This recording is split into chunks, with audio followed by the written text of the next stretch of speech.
الحمد لله رب العالمين والصلاة والسلام على سيد الأنبياء والمرسلين وعلى آله وصحبه أجمعين. أما بعد، قال النبي صلى الله تعالى عليه وسلم: لا تزال قدم ابن آدم يوم القيامة عند ربه تبارك وتعالى حتى تسأله عن خمس: عن عمره فيما أفناه، وعن شبابه فيما أبلاه، وعن ماله من أين اكتسبه وفيما أنفقه، وعن علمه ما عمل فيما علم، أو كما قال عليه الصلاة والسلام. وقال النبي صلى الله تعالى عليه وسلم: ألا كلكم راع وكلكم مسؤول عن رعيته، أو كما قال عليه الصلاة والسلام. وقال الله تبارك وتعالى: يا أيها الذين آمنوا قوا أنفسكم وأهليكم نارا. صدق الله العظيم وصدق رسوله النبي الكريم، ونحن على ذلك لمن الشاهدين والشاكرين، والحمد لله رب العالمين. بزرگان محترم اور معزز خواتین، مائیں، بہنیں اور بیٹیاں، حق تعالی جل شانہ و من والہ کا انتہائی کرم، اس کا فضل، اس کا احسان ہے کہ اس مالک نے آج تک میں ہمارے 17 روزوں کو بخوبی و بحسن خوبی اختتام پذیر فرمایا. اللہ کرے کہ آئندہ بھی ہمارے مابقایا جو رمضان کے ایام ہیں وہ بحسن خوبی پورے ہو، اور اسی طرح اللہ کے اعمال کو ادا کرتے ہوئے ہمارا رمضان مکمل ہو. جو بیمار ہیں اللہ ان کو شفائے دائمہ مستمرہ عطا فرمائے. میں نے اس وقت جو حدیث شریف پڑھی ہے وہ بہت ہی اہم حدیث ہے. میں پہلے اس کا ترجمہ کر دوں اور آج اس حدیث شریف کے پہلے جز پر کچھ گفتگو کروں گا. نبی اکرم صلی اللہ تعالی علیہ وسلم فرماتے ہیں: لا تزال قدم ابن آدم، آدم کی اولاد کی قدم قیامت کے دن نہیں ہٹ پائیں گے، من عند ربہ تبارک و تعالی، اپنے رب کے پاس سے، جب تک کہ حتی تسألہ عن خمس، اس کو 5 سوال نہ ہو جائیں اور وہ 5 سوالوں کا جواب نہ دے دیں. پہلا سوال ہوگا عن عمرہ، اس کے عمر سے متعلق سوال ہوگا، فیما افنا، کہ تو نے اپنی عمر کو کہاں فنا کیا، کہاں لگایا، کہاں ختم کیا. دوسرا سوال ہوگا وعن شبابہ فیما ابلاہ، تو نے اپنی جوانی کو کہاں استعمال کیا. تیسرا سوال ہوگا وعن مالہ من این اکتسبہ وفیما انفقہ، اپنے مال سے متعلق کہاں سے کمایا اور کہاں خرچ کیا. اور 5واں سوال ہوگا عن علمہ فیما عمل ما عمل فیما علم، کہ ہم نے جو تمہیں علم دیا تھا اس علم پر کتنا عمل کیا. جو علم تم نے حاصل کیا تھا وہ ہماری طرف سے تھا، اس پر تم نے کتنا عمل کیا. میں ان 5 سوال میں جو پہلا سوال ہے اس پر کچھ باتیں آج عرض کروں گا.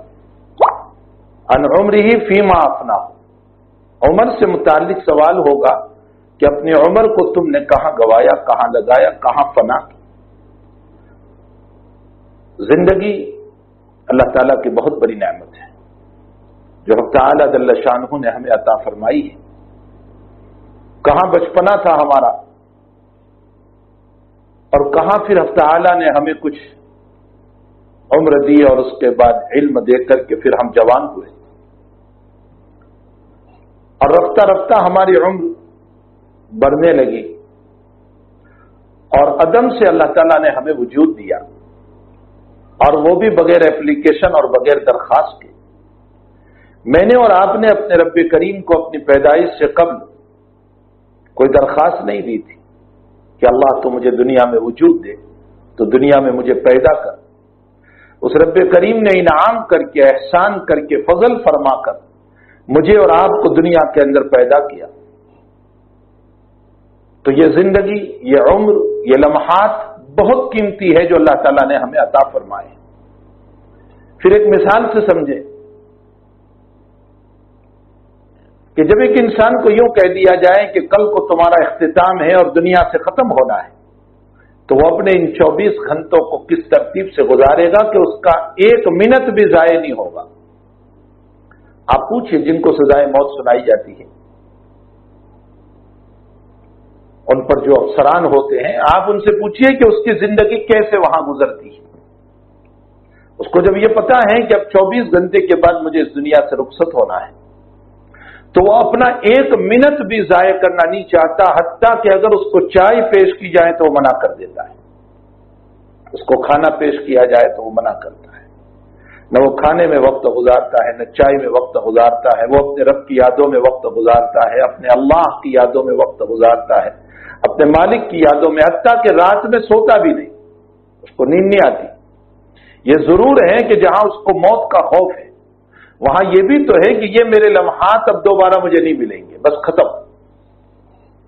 تو جب ایک سزائے موت والے انسان اپنے 24 گھنٹے کو 1 لمحے کو ضائع نہیں ہونے دیتا، تو رب کریم نے بھی مجھے اور آپ کو قرآن کریم میں جگہ جگہ یہ متنبع کیا ہے کہ موت تمہیں آنے والی ہے، اور کس وقت آئے گی اس کا کوئی علم اللہ تعالیٰ نے ہم کو نہیں دیا۔ اینما تکونوا یدرککم الموت ولو کنتم فی بروج مشیدہ، شیشہ پلائی ہوئی دیوار میں بھی تم رہو گے، موت وہاں بھی پہنچے گی۔ نبی علیہ الصلوۃ والسلام کو فرمایا انک میت وانہم میتون، پیغمبر آپ کو بھی موت آ رہی ہے اور ان لوگوں کو بھی موت آئے گی۔ ثم انکم یوم القیامۃ عند ربکم تختصمون، یہ جو کفر شرک اور ایمان کی جو بحثیں کرتے رہتے ہیں، اس میں صحیح اور غلط کا فیصلہ قیامت کے دن ہو جائے گا کہ صحیح کون ہے اور غلط کون ہے، توحید والا کون ہے، باغی کون ہے۔ تو انک میتن کہہ کر اشارہ کیا کہ جب صاحب شریعت علی صاحب الصلاۃ والسلام پر جب موت کا جھٹکا ہے تو پھر دنیا کو بھی مرنا ہے۔ پھر یہ کہ کب مرنا ہے، موت ضرور ہے مجھے اور آپ کو، کوئی انسان ایسا نہیں کہ جس کو موت نہیں آتی، مرنا ہے، یہ متفق علیہ مسئلہ ہے۔ لیکن موت کب آئے گی حق تعالی نے اس کو نہیں بتایا۔ ان اللہ عنده علم الساعة وينزل الغيث ويعلم ما في الارحام وما تدري نفس ماذا تكسب غدا وما تدري نفس بأي ارض تموت ان اللہ علیم خبیر۔ قیامت کا علم اللہ ہی کے پاس ہے۔ ان اللہ عنده علم الساعة وَيُنَزِّلُ الْغَيْثَ، بارش کہاں برسے گی، کتنی برسے گی، اللہ کے علاوہ کوئی نہیں جانتا۔ غیث جب قرآن بولتا ہے تو اس سے بارش مراد ہوتی ہے، اور جب مطر کا لفظ قرآن بولتا ہے تو اس سے عذاب مراد ہوتا ہے۔ وَأَمْطَرْنَا عَلَيْهِمْ مَطَرًا فَسَاءَ مَطَرُ الْمُنذَرِينَ۔ وَيُنَزِّلُ الْغَيْثَ وَيَعْلَمُ مَا فِي الْأَرْحَامِ، ماں کے پیٹ میں بچہ ہے یا نہیں ہے، لڑکا ہے یا لڑکی، اللہ کے علاوہ کوئی نہیں جانتا۔ وَيَعْلَمُ مَا فِي الْأَرْحَامِ۔ ایک سطحی سوال اس کے اوپر ہوتا ہے کہ آپ آج کی ٹیکنالوجی، آج کی سونوگرافی، آج کا الٹرا ساؤنڈ یہ تو بتا دیتا ہے کہ یہ لڑکا ہے یا لڑکی، میل ہے یا فیمیل، اور قرآن کا دعویٰ ہے کہ اللہ کے علاوہ کوئی نہیں جانتا۔ اس کا جواب یہ ہے کہ حق تعالی جل شانہ و عم نوالہ کا دعویٰ تب ہے جب نطفہ جا رہا ہے۔ اب یہ نطفہ ضائع ہوگا، برباد ہوگا، اسقاط ہوگا، گر جائے گا، یا اس سے کچھ بنے گا، اور بنے گا تو کیا بنے گا، لڑکا یا لڑکی، اللہ کے علاوہ کوئی نہیں جانتا۔ اور تمہارے ساری مشینیں جو بتا رہی ہے وہ بن جانے کے بعد بتا رہی ہے، بن جانے کے بعد کوئی کمال نہیں ہے، اصل تو اس سے پہلے کمال ہے۔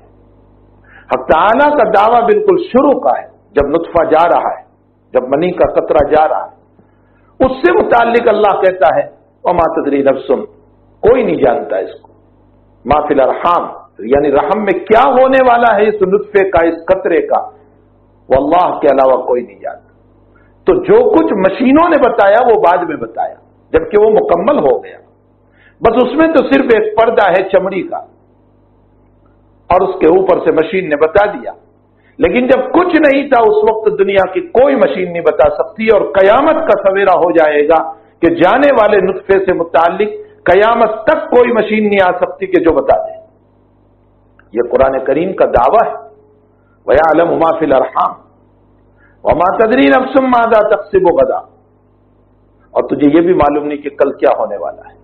بالکل صحیح ہے, کل کیا ہونے والا ہے ہمیں کچھ پتا نہیں. کل موت ہوگی, حیات ہوگی, طوفان ہوگا, نہیں ہوگا, مصائب ہوں گے, خوشیاں ہوں گے, غمی ہوگی, خوشی ہوگی, امیری ہوگی, غریبی ہوگی, بیماری ہوگی, صحت ہوگی, کچھ پتا نہیں. ایک انسان اچھا خاصا شام میں ہوتا ہے اور دوسرے دن اس کی موت کی خبریں آتی ہیں. آج دیکھ لیجئے کتنے واقعات ایسے ہو رہے ہیں کہ آج باتیں کر رہا ہے اور رات 2 بجے فون آ رہا ہے کہ آپ کے آدمی کا انتقال ہو گیا, موت ہو گئی. وما تدری نفس ماذا تکسب غدا وما تدری نفس بأی ارض تموت. کس زمین میں تو مرنے والا ہے اللہ کے علاوہ کوئی نہیں جانتا. آپ دیکھ لیجئے کہ انسان کی تمنا کہاں مرنے کی ہوتی ہے اور وہ کہاں جا کر کے مر جاتا ہے. یہ اللہ کا دعویٰ ہے. یہ 5 چیزیں ہیں جس کو اللہ کے علاوہ کوئی نہیں جانتا, حتیٰ کہ نبی بھی نہیں جانتے. جناب رسول اللہ صلی اللہ علیہ وسلم کو بھی اس کا علم نہیں دیا گیا. اور یہی وہ بات ہے ان اللہ عنده علم الساعہ کہ جب جبریل امین علیہ السلام نے نبی کریم صلی اللہ علیہ وسلم کو حدیث جبریل میں جو سوالات کیے تھے, ان سوالوں میں ایک سوال یہ تھا مثلا مل ایمان, مل اسلام, مل احسان. اس میں ایک سوال یہ بھی تھا متی الساعہ, قیامت کب قائم ہو. حضرت نے جواب دیا مل مسئول عنہا بعلم من السائل. جبریل تمہیں پتا نہیں تو مجھے بھی پتا نہیں, میں مسئول ہوں, تم سائل ہو. اگر تمہیں علم نہیں تو مجھے بھی نہیں. اور پھر نبی اکرم صلی اللہ علیہ وسلم نے استدلال میں اس آیت کو پڑھا ان اللہ عنده علم الساعہ وینزل الغیث. اس آیت پر ایک سوال اور ہوتا ہے, وہ یہ کہ اس میں تو صرف غیب کی چیزیں 5 ہی بیان کی گئی. مغیبات 5 ہے, قیامت کا علم, بارش, ماں کے پیٹ میں کیا ہے, کل کیا ہونے والا ہے, اور موت کہاں ہے. حالانکہ غیب کی باتیں تو بے شمار ہے. اللہ عالم الغیب والشہادہ ہے, اس کی بہت بڑی فہرست ہے غیب کی. یہاں تو 5 ہی باتیں بیان کی. حضرات مفسرین نے اس کا جواب دیا کہ سارے مغیبات جو ہیں وہ چونکہ قرآن ایک جامع کلام ہے, اس لیے تمام غیب کی باتوں کو اس آیت کے اصول میں بند کر دیا گیا ہے. اس لیے کہ یا تو ان غیب کا تعلق مکان سے ہوگا یا زمان سے ہوگا. مکان کا مطلب زمین سے ہوگا یا زمانے سے ہوگا. اور پھر زمانے سے متعلق ہیں تو زمانے 3 ہیں, ماضی یعنی گزرا ہوا زمانہ, حال یعنی موجودہ زمانہ, اور آئندہ یعنی مستقبل جو زمانہ آ رہا ہے. یہ تینوں مغیبات جو ہے یہ اس آیت کے اندر داخل ہے. تو ماضی کے غیب کی باتیں بھی اس میں آ گئی, حال کی غیب کی باتیں بھی اس میں آ گئی, آئندہ کی غیب کی باتیں بھی اس میں آ گئی. تو یہ تمام زمانے کے جتنے غیب تھے وہ بھی آ گئے, اور مکان اور زمین کے اعتبار سے جتنی غیب کی باتیں ہیں وہ بھی آ گئی. اللہ تعالیٰ نے یہ جو فرمایا کہ بِأَيِّ أَرْضٍ تَمُوتُ, کس زمین میں تو مرنے والا ہے, اشارہ کر دیا اس بات کی طرف کہ زمینی اور مکان کے اعتبار سے جتنی غیب کی باتیں ہو سکتی ہے میں ہی جانتا ہوں. اور اس کے علاوہ جو ان اللہ عنده علم الساعة وينزل الغیث ويعلم ما في الارحام وما تدری نفس ماذا تکسب غدا, اس کے اندر زمانے کو بیان کیا, کل کیا ہونے والا ہے مستقبل, قیامت کب آئے گی یہ بھی مستقبل ہے, اس وقت ماں کے پیٹ میں کیا ہے حال ہے, اور اسی کے ضمن میں جب حال اور مستقبل آ گیا تو گزرا ہوا زمانہ تو بطریق اولا آ گیا. اس لیے اللہ نے ان چاروں چیزوں کے اندر ماضی کے غیب کو بھی بیان کر دیا, حال کے غیب کو بھی بیان کر دیا, مستقبل کے غیب کو بھی بیان کر دیا, اور اس جامع آیت کے اندر یہ بتا دیا ساری غیب کی باتیں چاہے زمین سے متعلق ہو یا زمانے سے متعلق ہو, اور زمانہ چاہے ماضی ہو, حال ہو, مستقبل ہو, اللہ کے علاوہ کوئی نہیں جانتا. تو یہ جامع آیت ہے. بہرحال میرے بھائیوں اور میری بہنوں, عمر ایک بہترین اللہ تعالیٰ کی نعمت ہے جو اللہ تعالیٰ نے ہمیں عطا فرمائی ہے. یہ عظیم المرتبت نعمت ہے, لیکن افسوس سر افسوس کہ اس عمر کو اچھے کاموں میں لگانے کے بجائے ہم نے اس عمر کو ضائع کر دیا. ہماری عمر ضائع ہو رہی ہے فلم بینی میں, ہماری عمر ضائع ہو رہی ہے بیکار کی باتوں میں, ہماری عمر ضائع ہو رہی ہے لایانی باتوں میں، ہماری عمر ضائع ہو رہی ہے فیس بک پر، ہماری عمر ضائع ہو رہی ہے واٹس ایپ پر، ہماری عمر ضائع ہو رہی ہے گندی تصویروں کے دیکھنے پر، ہماری عمر ضائع ہو رہی ہے غلط کاموں کے کرنے پر، غلط وساوس پر، غلط خیالات پر، غلط زندگی پر ہماری عمر اسی طرح ضائع ہو رہی ہے۔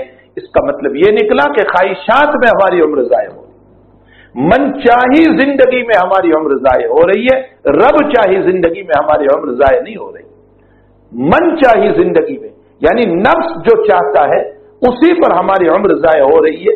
میں ایک مثال دوں، معاف فرمائیں، کچھ عبادت کرتے اور کچھ نہیں کرتے، یہ کچھ جو عبادت کرتے ہیں وہ بھی من چاہیے، اس لیے کہ نفس کو جو اچھا لگا وہ نفس نے کیا۔ معلوم ہوتا ہے جو عبادت کی جاتی ہے وہ رب کے لیے نہیں کی جا رہی ہے، خواہشات کے اوپر کی جا رہی ہے۔ اگر رب کی چاہت کے اوپر ہم کرتے تو خدا پاک کی قسم ہم ساری عبادت کرتے، کوئی عبادت ہم سے نہ چھوٹتی، اس لیے کہ رب نے جتنی باتیں بیان فرمائی ان تمام کاموں کو ہم کرتے، لیکن کچھ کرنا اور کچھ نہ کرنا، معلوم ہوتا ہے کہ نفس کو جو اچھا لگا وہ کیا اور نفس کو جو برا لگا ہم نے اس کو چھوڑ دیا۔ تو حقیقت یہ ہے، مثلا یہ ہے کہ میں نے سخاوت کی، لیکن اس سخاوت کے اندر میرا نفس اپنی ریاکاری، اپنی شہرت، اپنا سمعہ، اپنا دکھاوا چاہتا تھا، اس لیے میں نے کیا۔ معلوم ہوتا ہے کہ میری سخاوت رب کریم کے لیے نہیں ہوئی، میری سخاوت اپنے نفس کے لیے ہوئی۔ میں نے کسی وقت نماز پڑھی، وہ اس لیے پڑھی ہے کہ فلاں صاحب مجھ کو دیکھ رہے ہیں، وہ آئے ہوئے ملنے کے لیے، مجھے ان کے سامنے اپنی نماز تواضع والی بتانا ہے، عاجزی والی بتانا ہے، انکساری والی بتانا ہے، خشوع اور خضوع والی بتانا ہے، اس لیے میں نے اپنی نماز کو طویل کر دیا۔ اگر وہ نہ ہوتا تو اس صورت میں اس طرح کی نماز نہ پڑھتا۔ معلوم ہوتا ہے کہ میری نماز یہ خواہشات کے تابع ہوئی، نہ کہ اللہ کی مرضی کے تابع ہوئی۔ تو حقیقت یہ ہے میرے بھائیوں اور میری بہنوں کہ جو عمر اللہ تعالیٰ نے ہمیں عطا فرمائی ہے وہ اتنی زبردست عمر ہے کہ اس عمر کی بجائے شکر گزاری کے ہم ناشکری میں پڑے ہوئے ہیں۔ حضرت داؤد علیہ السلام سے کسی نے سوال کیا، چونکہ حضرت داؤد علیہ السلام کے شکر کا واقعہ اللہ تعالیٰ نے خود قرآن کریم میں بیان فرمایا، اذکروا آل داؤد شکرا، یہاں آل کا لفظ زائد ہے، اے داؤد تم شکر ادا کرو، اے داؤد تم شکر ادا کرو۔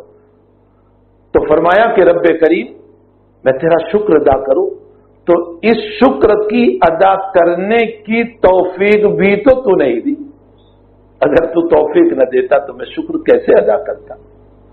تو اب اس کے لیے میں کیا کروں؟ اس لیے حضرت داؤد علیہ السلام فرماتے ہیں کہ ساری زندگی شکر کرتے رہو، اللہ کا شکر ادا ہو ہی نہیں سکتا۔ اس پر داؤد علیہ السلام نے فرمایا کہ اگر میرے بدن کے ہر بال کو 2 زبانیں دی جائیں، صرف عضو کی بات نہیں کر رہا ہوں، حضرت فرماتے ہیں داؤد علیہ السلام، چونکہ حضرت داؤد علیہ السلام کثیر الذکر تھے، بہت ذکر کرتے تھے، بہت تلاوت کتاب کرتے تھے، آپ سے متعلق آتا ہے کہ اب تعالیٰ نے بہترین آواز بھی عطا فرمائی تھی، آپ سے متعلق آتا ہے کہ آپ زبور کی خوب تلاوت کرتے تھے، آپ سے متعلق لکھا ہے کہ آپ اپنی سواری کو سجانے کا حکم دیتے تھے، یعنی کہیں سفر ہوتا تھا میری سواری تیار کرو، اور جب سواری تیار کی جاتی تھی اتنے میں زبور کو پوری کر لیا کرتے۔ نبی کریم صلی اللہ علیہ وسلم ایک رات گزرے، ابو موسیٰ اشعری رضی اللہ تعالیٰ عنہ کے مکان سے گزرے، حضرت ابو موسیٰ صلی اللہ تعالیٰ عنہ کو قرآن پڑھتے سنا۔ دوسرے دن ابو موسیٰ اشعری کو فرمایا، ابو موسیٰ تم بہت اچھا قرآن پڑھ رہے تھے، اور اس کے بعد فرمایا مزمار من مزمار آل داؤد، تمہیں وہ آواز ملی ہے، اگر میں آج کل کی اصطلاح میں اس کا ترجمہ کروں اس حدیث شریف کا، تمہیں وہ ساز ملا ہے جو داؤد علیہ السلام کو ملا تھا، وہ گلے کی گنگناہٹ تمہیں ملی، وہ بہترین آواز تمہیں ملی جو داؤد علیہ السلام کو ملی تھی۔ تو حضرت داؤد علیہ السلام بہت بہترین کتاب قرآن کے اپنے نازل شدہ اللہ کی کتاب کو پڑھنے والے تھے، اور کثرت سے کتاب اللہ کی تلاوت فرماتے تھے۔ کتاب اللہ سے مطلب زبور کی آپ تلاوت فرماتے تھے، اور زبور میں احکام تو وہی تھے جو تورات کے تھے، البتہ زبور میں اذکار زیادہ دیے گئے تھے، ذکر زیادہ دیا گیا تھا اللہ جل شانہ کا۔ تو میں یہ کہہ رہا تھا کہ حضرت داؤد علیہ الصلوۃ والسلام فرماتے ہیں کہ میرے ہر بال کو 2 زبان دی جائے اور ساری زبانیں اللہ کے شکر میں موت تک لگ جائیں تو بھی اللہ کا شکر ادا نہیں ہو سکتا۔ آپ انداز لگائیں کہ میرے آپ کے بدن میں کتنے بال ہیں، کتنے بال ہیں، ہر بال کو 2 زبان ملے پھر بھی اللہ کا شکر ادا نہیں ہو سکتا، تو پھر شکر کیسے ہوگا اللہ کا؟ کیسے ہوگا؟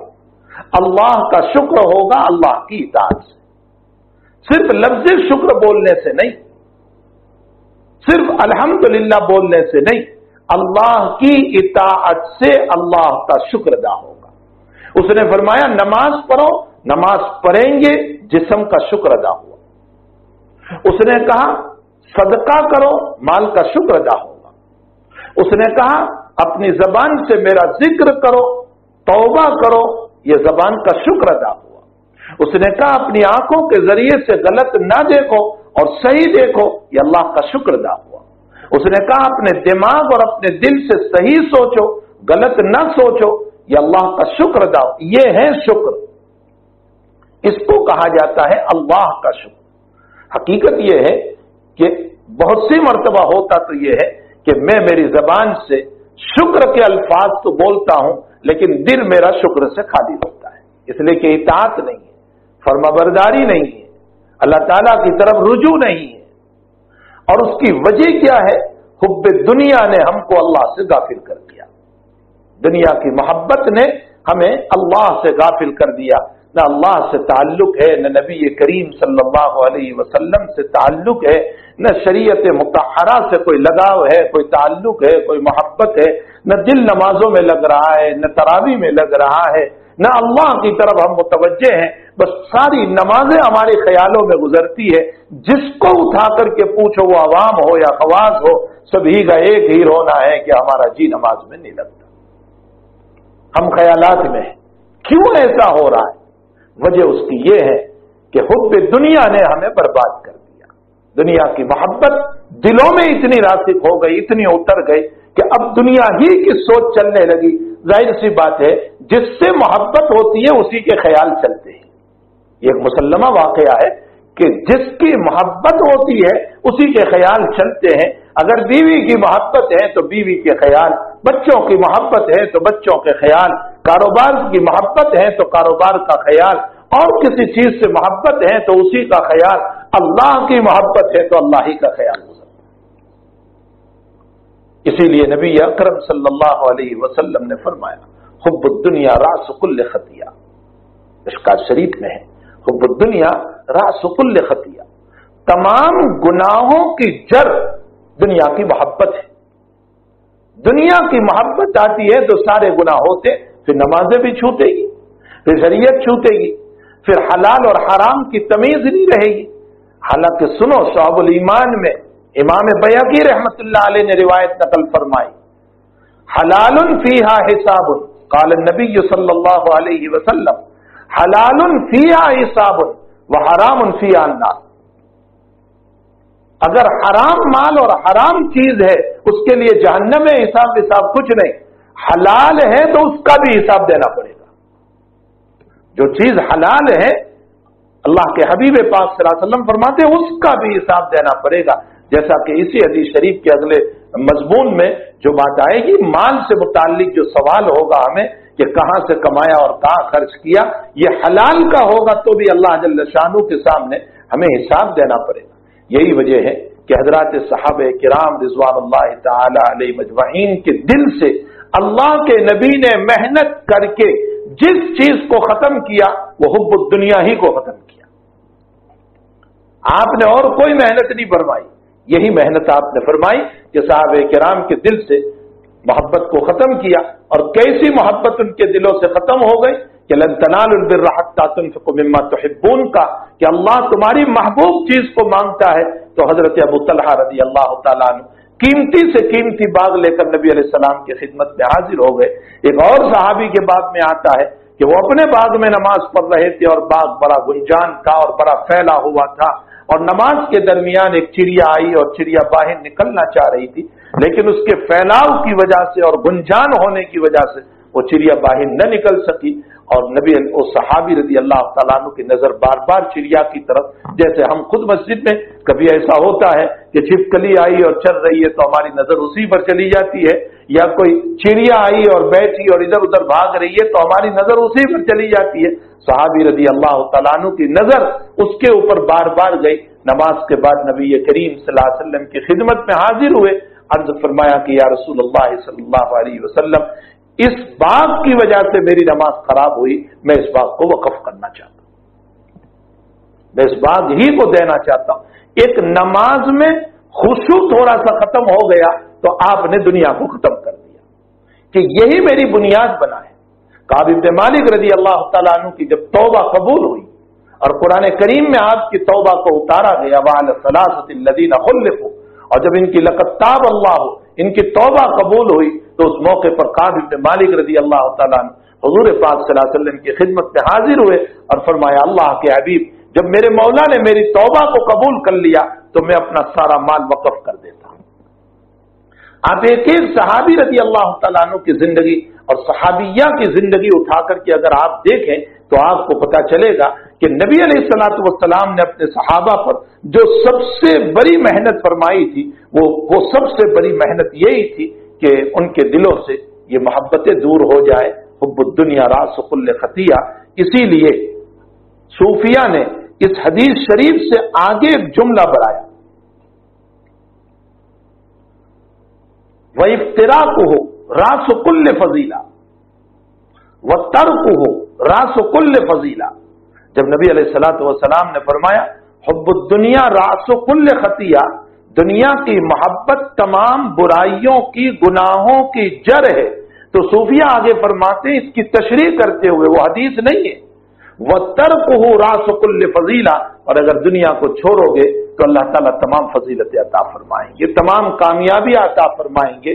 تو نبی اکرم صلی اللہ تعالی علیہ وسلم نے حضرات صحابہ کرام کے دلوں سے اسی کی محبت کو نکالا۔ اسی لیے حضرت حسن بصری رحمہم اللہ تعالی، جو بہت بڑے تابعی ہیں، بہت بڑے تابعی ہیں، میں اس سے پہلے بھی ان کی منقبت اور فضیلت کو ذکر کر چکا ہوں۔ حضرت حسن بصری رحمۃ اللہ علیہ کا جملہ، واللہ قد ادرکنا اقواما لو رأوکم لقالوا هؤلاء لا يؤمنون باللہ والیوم الآخر۔ حسن بصری فرماتے اللہ کی قسم، ادرکنا اقواما، ہم نے ایسے لوگوں کو پایا، چونکہ یہ بڑے درجے کے تابعی ہے تو یہ جو کہہ رہے وہ صحابہ، ادرکنا اقواما، ہم نے ایسے لوگوں کا پایا، لو رأوکم، اگر یہ تم کو دیکھ لے، یعنی وہ صحابہ، وہ قوم اگر وہ تم کو دیکھ لے، لقالو، تو یہ کہیں گے کہ ہؤلاء لا یؤمنون باللہ والیوم الآخر، یہ وہ لوگ ہیں جو اللہ اور آخرت پر ایمان نہیں رکھتے، یعنی صحابہ ہم کو دیکھ لیں۔ حسن بصری کہہ رہے ہیں کہ ہم نے ان صحابہ کو پایا ہے جو صحابہ تم کو دیکھ لے تو وہ یوں کہیں گے کہ تمہیں آخرت پر ایمان نہیں۔ یہ کس زمانے میں حسن بصری کہہ رہے؟ خیر القرون ہے، صحابہ سے متصل زمانہ ہے، جس کی نبی علیہ الصلوۃ والسلام نے تعریف بھی فرمائی ہے، خیر القرون قرنی، میرا زمانہ، ثم الذین یلونہم، تابعین کا زمانہ، ثم الذین یلونہم، تبع تابعین کا زمانہ۔ جس زمانے کی نبی نے تعریف فرمائی اس زمانے کے لوگوں کو حسن بصری یہ کہہ رہے ہیں کہ اگر صحابہ تم کو دیکھ لیں کہ تمہیں مومن نہیں سمجھیں گے۔ یہ کس نے نقل کیا ہے؟ میں حوالہ بھی دے دوں۔ عام طور پر یہ جملہ تو لوگ نقل کرتے، لیکن کس نے یہ جملہ نقل کیا آپ کا؟ علامہ شعرانی رحمت اللہ علیہ نے اپنی کتاب لطائف المنن میں اس جملے کو نقل کیا ہے کہ ہم نے ایسے لوگوں کو پایا کہ اگر وہ لوگ تم کو دیکھ لے تو تمہارے ایمان کے قائل نہیں ہوں گے۔ اس کی وجہ یہ ہے کہ حب الدنیا، دنیا کی محبت ہمارے اندر ایسی آ چکی۔ جب خیر القرون کے زمانے کے لوگوں کو یہ بات کہی جا رہی ہے تو ہم تو 1400 سال پیچھے، ہمارے اندر تو کود کود کر دنیا کی محبت آ چکی، ہم کسی کو پاؤ سیر دینا نہیں چاہتے۔ ہم وہی چیز دیتے ہیں جو ہمیں پسند نہ ہو، ہم وہی چیز خرچ کرتے ہیں جو ہمیں پسند نہ ہو، ہم اپنی محبوب چیز کبھی نہیں دینا چاہتے، اور ہائی دنیا کی وجہ سے ہم مرے جا رہے ہیں۔